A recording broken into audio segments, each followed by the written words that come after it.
السلام علیکم ناظرین، حکیم نذیر احمد چودھری نذیر دعاخانہ چونیا سے آپ کی خدمت میں حاضر ہے۔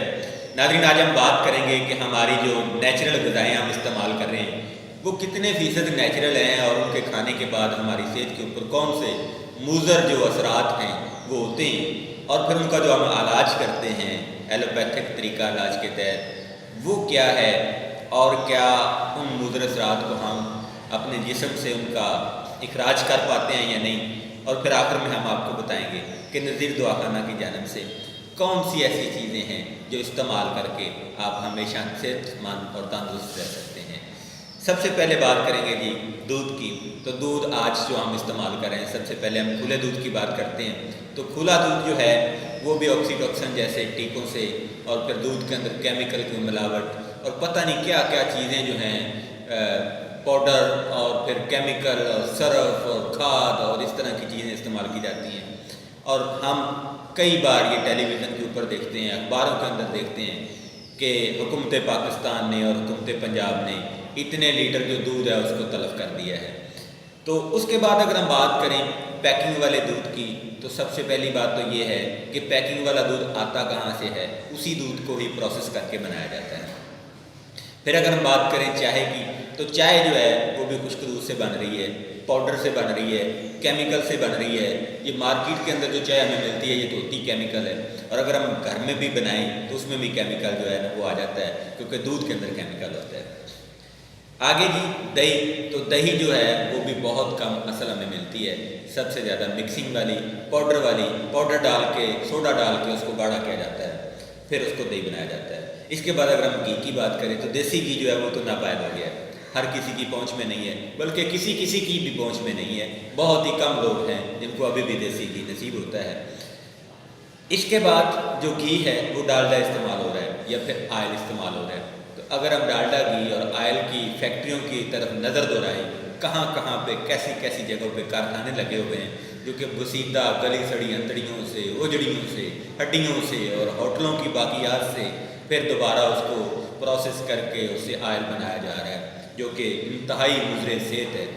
اس کے بعد اگر ہم بات کریں کہ کیا یہ تمام چیزیں جو ہیں ان کے حوالے سے ہم نہیں جانتے؟ جی ہاں، ہم جانتے ہیں۔ سوال یہ پیدا ہوتا ہے کہ کریں تو کیا کریں؟ بھائی اصل چیزوں کی طرف جائیں، کوشش کریں کہ اصل چیزیں کھائیں، اور اگر آپ کو اصل نہ ملیں تو انتظار کیجئے گا، اس پروگرام کے آخر میں ہم آپ کو ایک ایسی چیز بتائیں گے جس کے استعمال سے ان تمام چیزوں کے مضر اثرات سے آپ بچ سکیں گے۔ دوسرے نمبر پر سبزیوں کی بات کرتے ہیں۔ ہر بندہ جانتا ہے کہ سبزیاں جو ہیں وہ صحت کے لیے بہت فائدہ مند ہوتی ہیں، اسپیشلی سبز پتوں والی سبزیاں، لیکن ہمارے دیش کے کئی لوگ یہ بھی جانتے ہیں کہ ہزاروں ٹن ٹماٹر جو ہے وہ سمگل کیا جاتا ہے، اور سمگل کرنے کے بعد پتہ چلتا ہے کہ وہ مضر صحت تھا اور پھر اس کو تلف کر دیا جاتا ہے۔ یہ بھی کچھ حقائق ہیں۔ اب سبزیاں جو ہمیں ملتی ہیں، سب سے پہلے تو ٹنوں کے حساب سے سپرے اور کھاد والی جو سبزیاں ہیں وہ ہمیں ملتی ہیں۔ پھر دوسرا مضر صحت گندے گٹر کے پانی سے تیار ہونے والی سبزیاں ہمیں ملتی ہیں۔ پھر تیسرے نمبر پر ہائی بریڈ ٹائپ، یعنی چند گھنٹوں چند دنوں کے اندر تیار ہونے والی سبزیاں ہمیں ملتی ہیں۔ نمبر 4 منٹوں میں تیار ہونے والی، یعنی ہارمونک انجیکشن لگا کے سبزی کو تیار کیے جانے والی سبزیاں ہمیں ملتی ہیں اور پھل ملتے ہیں۔ پھر اسٹور کے اندر بسیدہ سبزیاں کئی مہینوں بڑی، جن کی افادیت کم ہو چکی ہوتی ہے، وہ ہمیں ملتی ہیں۔ تو جناب یہ ہم نہیں کہتے، پنجاب فوڈ اتھارٹی کہتی ہے۔ اس کے بعد اگر ہم گوشت کی بات کریں تو 2017 اور 2018 کا دور مجھے بڑا یاد ہے کہ لاہور میں لوگ ٹنوں کے حساب سے ایسا گوشت کھا گئے جو کہ مضر صحت بھی تھا اور حرام بھی تھا۔ تو آج ہمیں جو ٹیلی ویژن کے اوپر ایک مشہوری ملتی ہے 2018 میں تقریباً، وہ میں نے دیکھی، ابھی 2018 کے اینڈ میں وہ جو مشہوری ہے وہ کم ہو گئی ہے۔ انڈا اور برائلر کا جو ڈیلی عوام کے ساتھ کھلواڑ کیا جاتا ہے کہ جی یہ بڑا صحت مند ہے، بھائی وہ بھی صحت مند نہیں ہے۔ اگر آپ اس کے بننے کا طریقہ کار دیکھیں تو وہ صحت مند نہیں ہے۔ دیسی مرغی کی بجائے برائلر کو ترجیح دی گئی، اور پھر چھوٹے پرندوں کا گوشت ہمیں ویسے ہی آج کل ملتا ہی نہیں ہے۔ کٹے اور بچڑے کی بجائے ہمیں مردہ، حرام اور ایسا گوشت دیا گیا جو کہ قابل قبول ہے ہی نہیں۔ اس کے علاوہ اگر ہم مٹن کی بات کریں تو غریب آدمی کی پہنچ میں نہیں ہے. اگر کسی کو نصیب ہوتا ہے تو وہ ایسا ہوتا ہے کہ وہ انتہائی گھٹیا، انتہائی خراب حالت میں ہوتا ہے، اور وہ بھی کیمیکلز یوتا ہوتا ہے، اس کو بھی انجیکشن لگائے جاتے ہیں، اس کے بھی وزن بڑھانے کے کئی طریقے جو ہے قصاب اپناتے ہیں. اس کے بعد اگر ہم روٹی، چاول اور دال کی بات کریں تو ہمارے ہاں بدقسمتی سے روٹی کو چھوڑ کر ناشتے کے اندر مضرے سے بیکری کی چیزوں کا استعمال عروج پہ چلا گیا، جس میں کیک، رس، بند اور پھر ان کے ساتھ بریڈ جو ہے اس نے بہت ہی جگہ لی. ناشتے کے اندر جو روٹی استعمال کی جاتی تھی اس کو چھوڑ دیا گیا اور اس کی جگہ پہ آملیٹ، جیم اور اس طرح کی چیزوں کا جو ہے وہ اب ناشتہ کیا جا رہا ہے، جو کہ انتہائی مضر صحت ہے، جس کے بارے میں خود بھی اگر بیکری والوں کو کہہ دیا جائے کہ آپ ان ایٹم کا ریگولر استعمال کرتے ہیں تو وہ بھی نہیں کرتے، اور اس کے اوپر کئی دفعہ رپورٹنگ آ چکی ہے. اس کے بعد دوپہر کے اندر جو ہے وہ روٹی کی بجائے بریانی، نان، چنے، حلیم، دلیم اور پھر اس طرح بوتل، سموسہ اور یہ وہ بازاری کھانے جو ہیں انہوں نے عروج پا لیا ہے.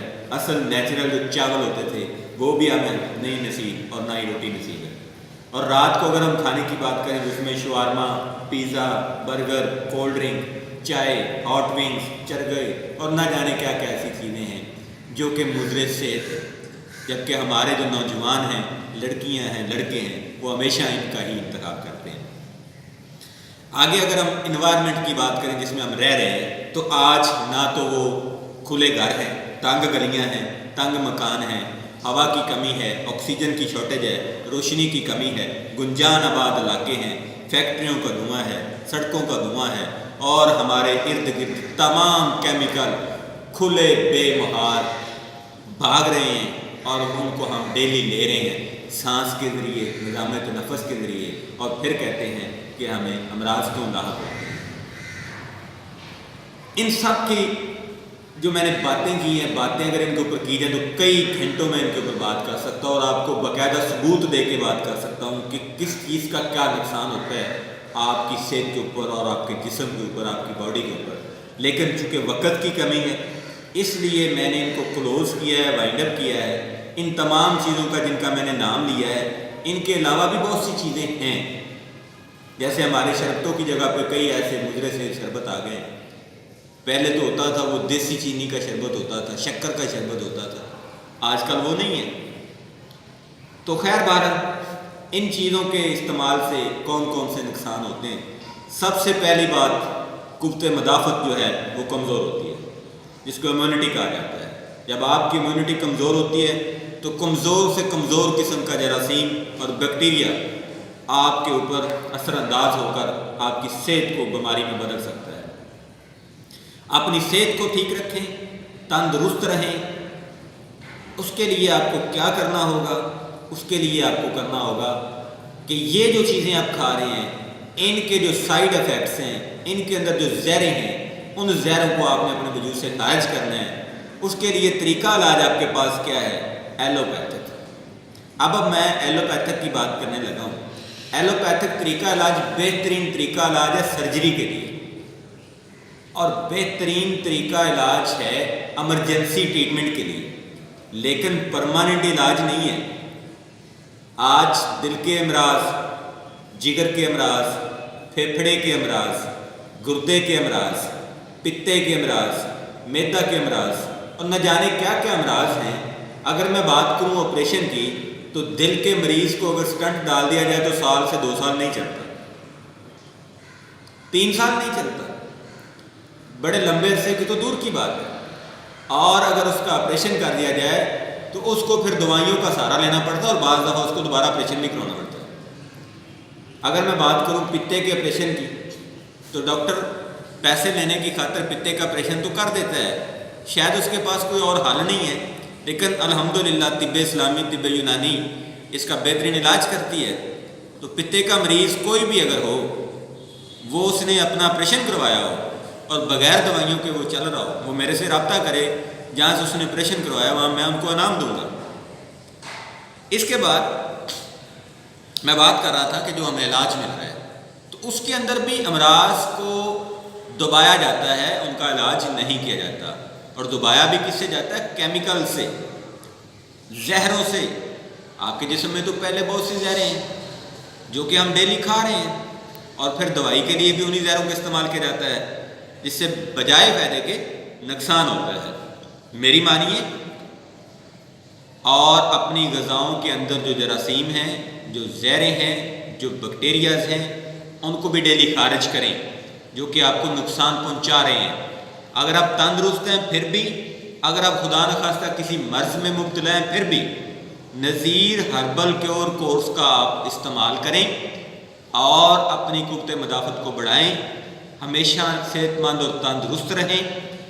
اس کورس کے اندر آپ کو جو چیزیں ملتی ہیں، جو ڈیلی آپ غذا کھاتے ہیں، اس کے اندر جتنی بھی سائیڈ ایفیکٹس والی چیزیں ہیں، یہ کورس ان کو آپ کے معدہ سے نکالنے کا کام کرتا ہے اور آپ کو ہمیشہ فٹ رکھتا ہے۔ اگر آپ کو کوئی بھی مرض ہے، عرصہ دراز سے ہے اور آپ کو آرام نہیں آ رہا، تو آپ نذیر ہربل کورس کا مسلسل استعمال کریں، انشاءاللہ آپ تمام امراض سے محفوظ رہیں گے۔ اور اگر خدا نخواستہ آپ کو کوئی مرض ابھی تک لاحق نہیں ہوا، تو پھر بھی احتیاط کے طور پر نذیر ہربل کورس کا آپ استعمال کریں تاکہ آپ بچ سکیں امراض سے۔ اس کی قیمت انتہائی کم ہے، صرف 2500 روپے۔ 2500 روپے میں آپ کو یہ کورس جو ہے وہ اویلیبل ہے۔ فی امان اللہ، السلام علیکم، اللہ حافظ۔